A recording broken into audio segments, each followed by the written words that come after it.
Hey guys, welcome back to another build guide video, and today it's going to be all about Ballista for the crit version, the regular arrow, like kind of like a typical Ballista build. This is one of my favorite builds in the game, even though the current build, how it's set up, it's pretty squishy. The mechanics of the Ballistas are actually really strong, and with the right gear, I'd say this is a very high investment build where if you invest a lot and you get like full tier 7 dexterity on your gear and stuff like that, it can be very powerful, especially because the mechanic of Ballista being a stationary minion that shoots out arrows and has a lot of range, and as you get more dexterity, gets more attack speed, gets more damage. It's a very strong build, but it requires very high investment, and leveling feels pretty bad. And yeah, leveling feels pretty bad, but eventually it gets to a point where it feels kind of okay, and then it feels pretty good. Then you hit kind of like a wall where you're too squishy, and after a certain point you would just have so much damage on this. Like currently my setup doesn't do much damage because I don't have like incredible, like my gear is okay, but it's not incredible. You can see upwards of 200k crits on the dummy with perfect gear, even like 250k. But as I said, that requires a lot of investment. So we'll go over the skills for now. Well, actually, what are we trying to achieve? We're trying to cast ballistas, right? Like so. They attack, they're ranged. They have a shield in front of them that blocks projectiles. It grabs a little bit of aggro from mobs. It's a ranged build, kiting build, where it's kind of like a turret defense. Yeah, it's a pretty fun playstyle. So for anyone that wants to play something that fits this playstyle, I don't recommend leveling with this, but you can switch to this as you get further into the monolith and your progression, your gear progression, and yeah. So let's go over the skills. First of all, we have Ballista. Ballista is the general setup for Ballista. You grab 2 points here, 1 point here. This is for 40% more damage and more attack speed. You get less duration though, so this node is going to be pretty important. You can mix and match like how many points you want in here, especially with the mana cost node in here, which gives you minus 40% duration. It's 20% per point. So this node and this node here, you can kind of mix and match depending on your own playstyle. Whether you like to spam your ballistas more, for example in monoliths, or if you're in arena and you don't want to spam as much and you just want to have like big damage and keep your ballistas in the same place, yeah, these points here, you can kind of figure out if you want 1 or 2 here, and here between 2 and 4 is my recommendation. You want 3 in here to so your ballistas get your damage stat ratio at 45%. This means every single point of like flat damage, increased bow damage, all these kinds of things, they will apply to your ballista, but at 45% effectiveness. So every 1 point of flat damage for you will equal to 0.45 flat damage for your ballistas. But your ballistas, they scale at 200% effectiveness. So it's like double. So it's like if your ballistas get 0.9 flat per 1 flat that you're getting. So it's a very good node, and this will increase your ballista's damage like so much. Yeah, just grab this. 3 points in here for damage. We go here because it's a node requirement, and also gives us 12% more damage, but it gives us 5% less attack speed, multiplicative with other modifiers. So that's a pretty big downside, but it is the required node to get to pierce. You want to have at least 1 pierce, so that your arrows actually shoot through mobs, and the clear feels much better. 2 can be good as well. This is very much preference. I'd suggest at least 1 point. This is for the shields, so your ballistas get this little shield in front of them, right? And this will block projectiles. So you can use this very defensively. For example, you have Wengari axe raiders shooting tons of axes at you. You just put up ballistas, and then you just like walk behind them, and they will absolutely block all of the Wengari's axes and whatever projectiles coming at you. So this I think is one of the last nodes that you want to take. But it is here because it's super powerful. Also grabs a little bit of aggro out of you. We grab these 2 points in here for Ballista's base crit chance. Ballista have a 5% base crit, and we're increasing it by 6% with this node here. So that's 11%, and we'll see that we'll get more base crit elsewhere. And we have this here. Your critical strike chance and critical strike multi also apply to your Ballista, but at a reduced ratio. So what this means is if you get only 1 point, it's 25%. And if you get all 4 points, your entire critical strike chance, which is base and or increased, and your critical strike multiplier as well, will apply to your Ballistas fully. This very much resembles this node here, except that we get 100% of our stats on our Ballistas for our crit and crit multi. So this is like the best way to scale crit Ballista. So we grab these nodes in here. Ballista has increased attack speed. This is just to get to here for the duration and health. What we're really interested in is the duration, because if we don't have nodes in here, our Ballistas, especially since we can cast up to 5 right now, and you could even go up to 6 if you had like a tier 6 or tier 7 here. Yeah, this is a very important node so that your Ballistas have time to attack mobs and kill mobs. And this is for Monolith and having good clear. It's 2 extra projectiles with 1 point that we get for the slow chance. Slow is always good. As we know, this is a kiting build, so you will want to try and get as much slow on mobs. If there's a way that you can chill them, it would be even better. But yeah, this is the setup I go for when I'm going for Monolith clearing. My arena setup is a little bit different. I would probably go into the potion nodes here and the more damage on potion use, because you can just fill up the arena with potions. Like you can absolutely fill the entire screen with potions. It's quite insane. Or maybe I would go into the ailment stat ratio, 15 per point. So yeah, there's a couple options. You can get attack speed per hit, Ballista gain frenzy when you're standing near them, but they already have a lot of attack speed since we're scaling dex, and dex will give it 1% attack speed per dexterity and 4% damage. And we're also getting some modifiers. It's like 28% Ballista attack speed here and 24% Ballista attack speed there. So we already have quite a bit of attack speed on our Ballistas. So this is why I opt to go for this route here. There are other options also here, more attack speed, less damage. This one is not very good for DPS, but it might make it feel pretty good just for like, if you have way too much DPS, you can put more points in here to have like better clear. Next we go for shift as usual. Shift, I go 2 in here just to get to the sleight of hand node, which on every shift you will have shurikens around you. These shurikens will give you 150% armor because we're getting 30% per shuriken and we're getting 5 of them. So this is why I'm going here for shift. As you can see, my armor is 38%. When I'm using this, it gets up to 56%. Armor is really good defensive mechanism because it blocks a lot of physical damage, and even it does not only work for physical, it also works for elemental and other types, but it's only 70% as effective for non-physical damage. So very strong. We're mitigating 39% of whatever is non-physical.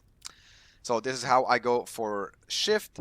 This is a very mana hungry build, so I go for the mana efficiency on shift as well as mana gain on use, and if we're below half health we gain even more mana. We get the 50% increased movement speed buff for 1.5 seconds, so that we can get like a lot of mobility. You go invulnerable while shifting.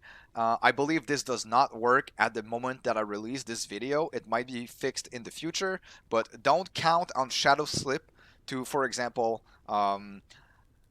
shift through Lagon's beam or shift through anything that might kill you, because that just might kill you, actually. I don't think this is working right now.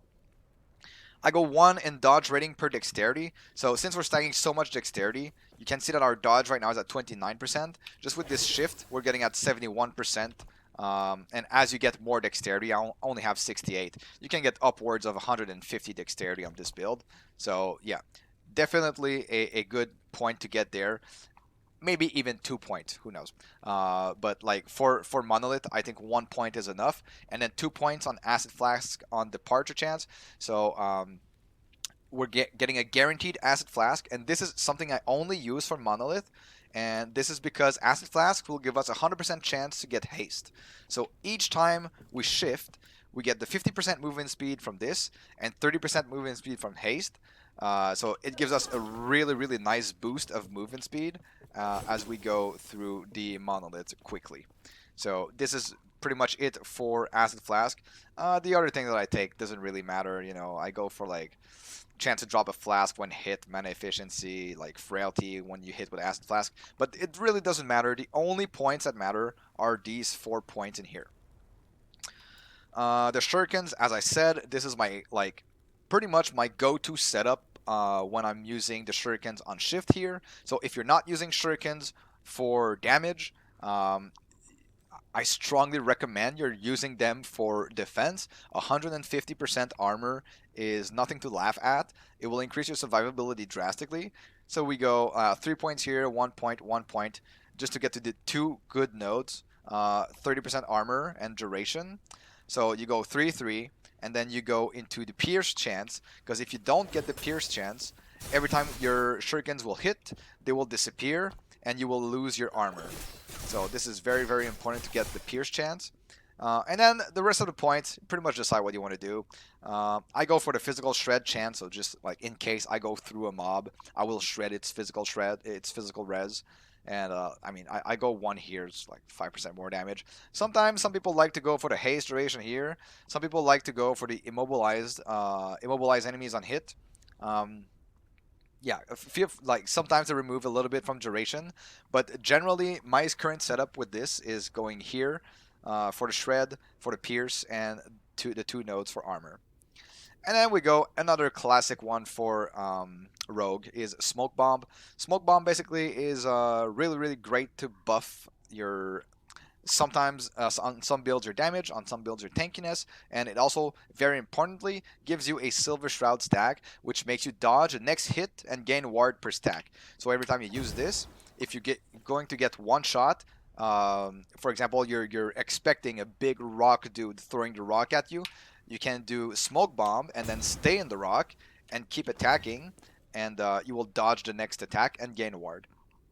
Make sure that you actually can dodge these attacks. Some attacks cannot be dodged, and this doesn't work against dots.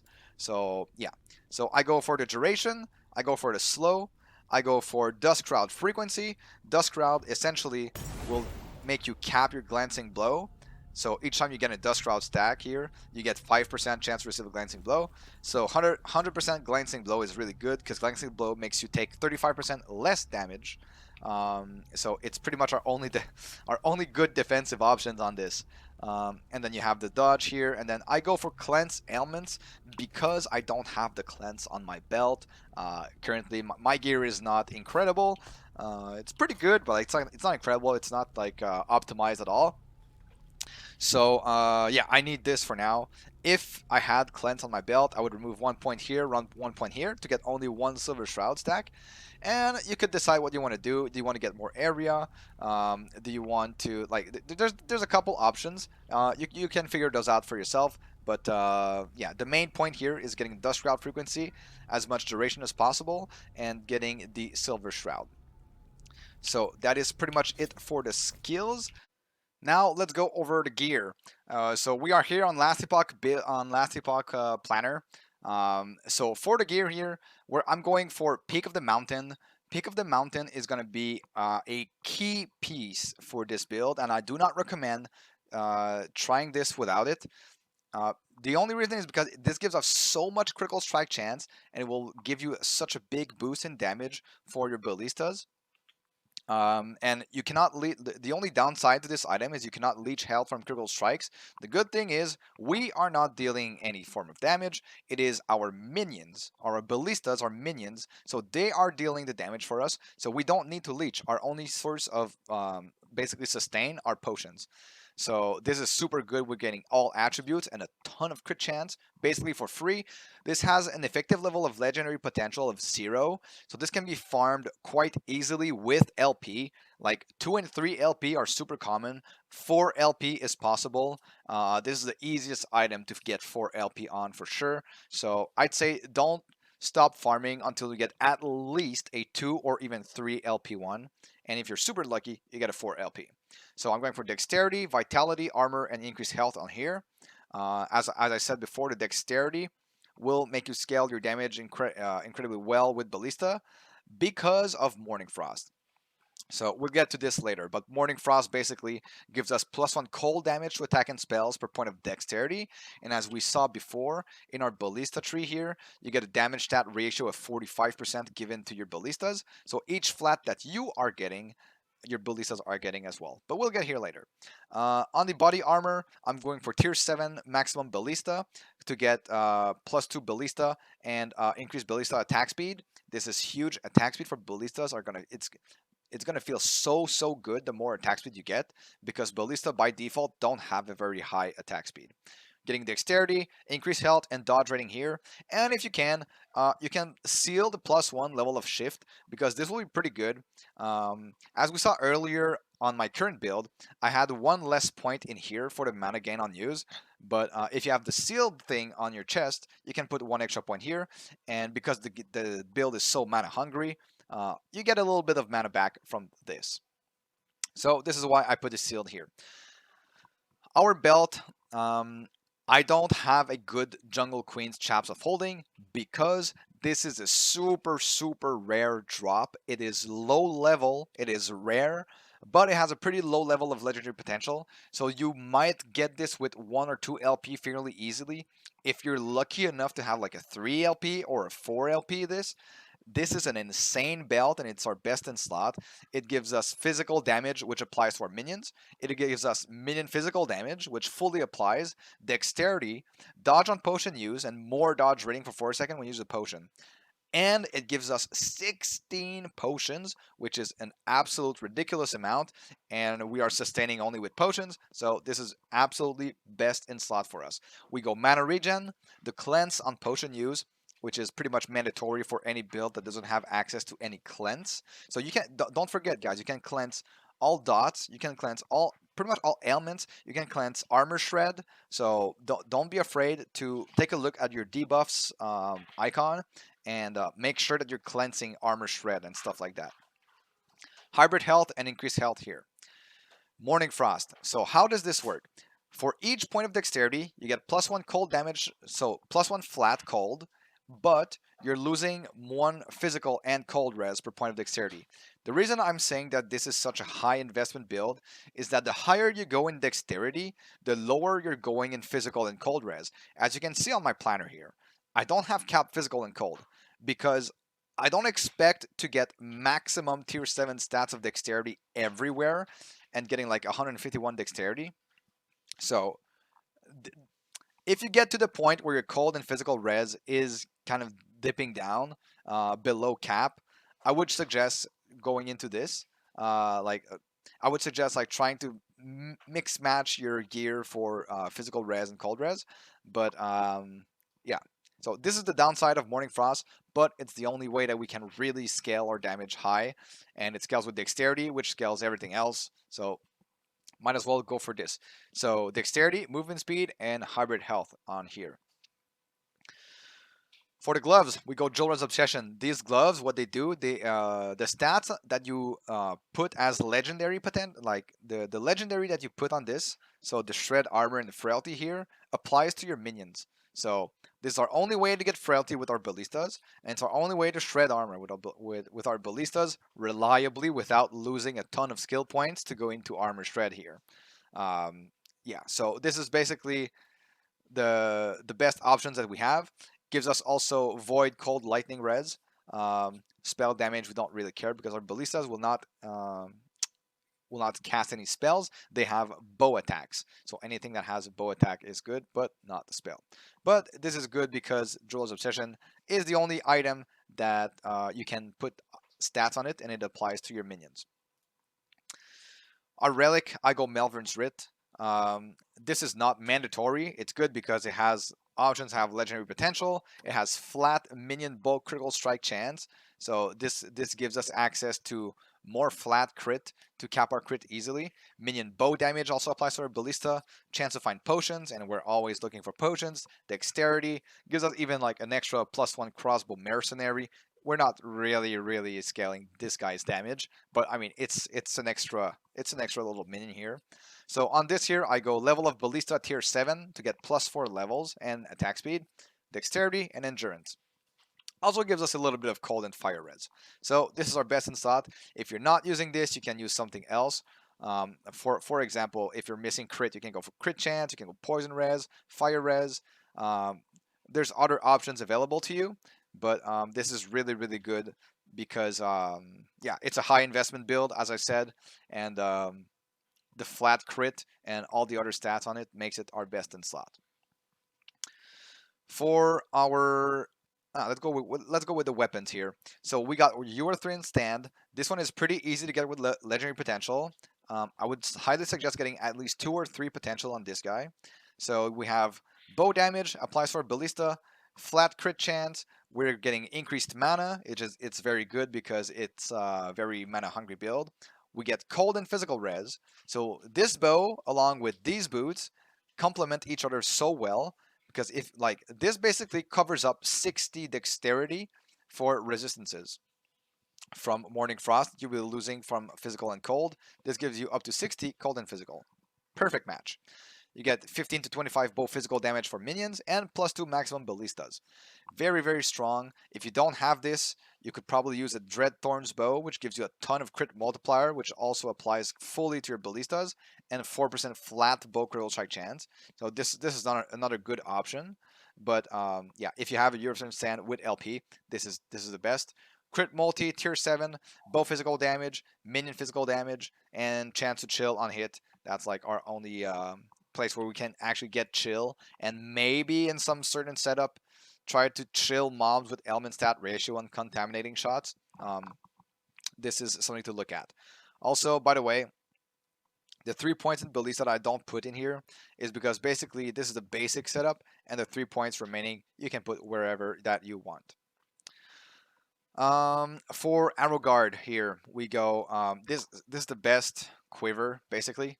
50% armor, chance to receive a glancing blow, and more armor, like 30 to 50 armor. It's just a super defensive option, and we're a squishy class. So if you don't have this, you could go for something like I would suggest either the bow crit multi for more damage, or like physical necrotic res if you're lacking some physical res, for example, because you're getting too much dexterity from Morning Frost. But in general, Arrow Guard with LP is the best option. We go tier 7 dexterity, minion damage, chill on hit, cold res. Keep in mind the cold res here might be replaced by physical res or by something else, depending on where you decide to get your suffixes. Death Rattle, super strong item. It gives us 100% crit multi for our minions. It's basically the most important stat we're looking for, but it also gives us minion critical strike chance and minion damage. So it's a very good item for us. Fairly easy to get at least 1 LP on a Death Rattle. So try to go for something like minion damage or increased mana regen. Mana regen you want to get to about 20. I'm currently, I think I'm running 17 right now in game, but there are times where I really wish I had more, and playing at like about 20 mana regen feels pretty good for ballistas. For our rings, we're going with turquoise rings because they have a lot of crit multi and minion damage by in implicits. So we go for dexterity, mana regen, basically mana regen everywhere, guys. Dexterity, mana regen, fire res, endurance, and this one has dexterity, mana regen, crit avoidance, and endurance. For our idols here, we're going for bow physical damage for ballista with poison res, and bow physical damage for ballista and critical strike chance. You need to cap your crit at 100%. You want your ballistas to always crit, so that is your first priority. Even if if you don't have enough crit, you could use like bow physical damage for ballista and like critical strike chance on all 4 of your idols, and just ignore poison res for the moment until you get like to the point where your gear is good enough to cover up your crit chance, basically. And the small idols here, basically one necrotic, because the only way we're getting necrotic res is with the blessing. So we're getting one necrotic res here. The rest is like physical res or fire res, um, just to cover up your resistances. So the 1 by 1 slots are just to cover your resistances that you don't have. For blessings, we go for void res in the Black Sun. We go for mana in the Ending the Storm because it's so mana hungry. Sometimes you will cast a lot of ballistas, and if you don't have this, you might run out of mana more often than you would like to. Necrotic res in Reign of the Dragons, physical res in Age of Winter, and armor in Spirits of Fire. If I could, I would put percentage armor here, but we can't really because of Morning Frost and the physical res. So it's really hard to cap our res. Uh, keep in mind, this is a squishy build, very much glass cannon. We're trying to get as tanky as possible, but still we're not super tanky, and we're trying to deal as much damage as possible. So that is pretty much it for the gearing. Let's go into the passives now. So as you could see, I am not capped in fire res here, and I have 4 unspent points in my passive here. In marksman, there's an option here. Elemental arrows. If you get these 4 points in the marksman tree, you get 3% elemental res per arrow. And as long as you're not shooting any arrows or like bow attacks, you will not spend these elemental arrows, and they will give you resistances. So if you go elemental arrow and you have all 6 of your stacks up, you get like quite a bit of elemental res. So this is one way to try and cap your resistances if you can. But yeah, basically these 4 points, put wherever you want. Okay, now that I've talked about this and why we have 4 unspent points for now, let's go into the basics of the points here. We go into Swift Assassin to get the physical damage. So this is 8 flat. This is 8 dexterity. We're going to grab all the dexterity everywhere. 8 dexterity and health. We're getting 1 point in here to get to less damage taken while moving and the dodge and increased dodge rating. So this is one of the only defense layers that we have along with glancing blows. We're getting glancing blow here, and we're getting some crit here. Keep in mind this is 7 on 8 because this is like the min-maxed version, but if you're missing some crit to get the 100% crit chance, feel free to put 1 more point in here. In the marksman tree, we're getting dexterity and dodge rating debuff. Basically, we're just going here for dexterity. We're getting 5 bow damage and increased critical strike chance. We're getting the concentration. So by default, you have 90% increased damage, which also will apply to a certain percentage to your ballistas. If you get hit, you lose it for 4 seconds. So this is super good because we don't want to get hit, really. And we have multiple ways of dodging attacks. 1 in crit vulnerability just to get to crit avoidance and bow crit multiplier, which applies fully to your ballistas. In the Blade Dancer tree now, the reason why we're going Blade Dancer with this build is because of this note here. All in, critical strike multiplier 75% all the time, but in Marksman you would go for this, which crit multiplier per stack of Barrage of Pain, which requires you to attack, and Sharpshooter requires you to attack as well. And then the flat damage that you would get in Marksman gives you increased damage taken from nearby enemies.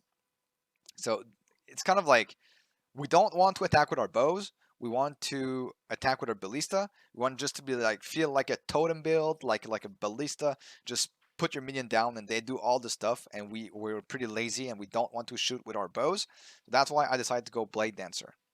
Because Marksman has more damage, but it's like it's more funky to play. So we go for the 8 dexterity and glancing blow chance. We go for the chance to gain Dusk Shroud when hit and the health. We go 5 points in here to get the 8% movement speed. 4 points here because it has a little bit of increased physical damage. So there's nothing else really that we can get before getting into the other points in here on the second half. So we go 6 points in Nessive Impacts for the dodge rating and increased damage while at full health. We're going to try to be as much as possible at full health, right? And we'll have a lot of potions to bring us to full health. Argent Veil, extremely good defensive option here. When you dodge with your Silver Shrouds, it will bring you to 800 ward. And yeah, so basically when you get below 70% health, you gain your stack of Silver Shroud, you dodge the next attack, and then you get 800 ward. This is basically one of our only defensive options, and it's a really underrated node in the Blade Dancer tree. I think it's super powerful and super good for tankiness. Critical Eye to get to Spellbreaker for the mana regen, and All In to get our sweet crit multi. The reason why we don't want to have anything less than 100% critical strike chance is because of the less damage dealt by non-critical hits. Yeah, so basically this is the these are the passive points for the crit ballista build, and we have 4 unspent point, as I said. If you want to go elemental arrow here to get more resistances, or if you want to go with something more like critical strike chance here, you can go critical strike chance here to cap it. Feel free to do whatever you want with these 4 points. The reason I have Acid Flask on my bar is because just in case that we use the elemental arrows here, we don't want to be accidentally spending them with something like Puncture or Flurry or something like that. So this is the only reason why I put Acid Flask here, so that we don't have any bow attacks on our bar. So that pretty much covers up the build guide, guys. If you have any questions, put them down in the comments below. And I'll be releasing more and more build guides. My next guide coming up is going to be a Shaman Thorns Totem build, which focuses on using the actual thorns from Thorn Totem. So yeah, please look forward to it. And I'll see you guys in the next video.